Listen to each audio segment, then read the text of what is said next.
bombshell. So it's the middle of the day and I am starving. So this is going to be my lunch for today. I just have some salad with some apple slices and a little bit of feta cheese for flavor.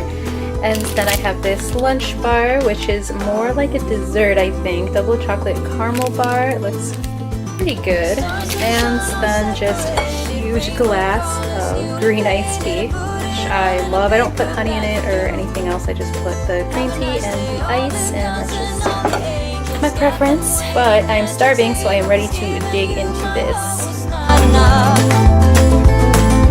One thing's true, I never asked for nothing more. It's snack time. I'm super hungry, and I picked this up at Meijer. I just thought this would be convenient to have in the fridge, so you know, different variety of veggies that I can snack on. These are probably some of my favorites. I usually tend to go to broccoli, but I really love sugar snap peas, and I guess carrots too. And it comes with hummus. I do want to put together snack packs later on, just so I can take on the go, but I think for having at home, this is super convenient. They sell smaller ones, these, but I thought that I'd probably rather have the larger pack since I'll be snacking on it more often throughout the week. Nom, nom, nom, nom, nom.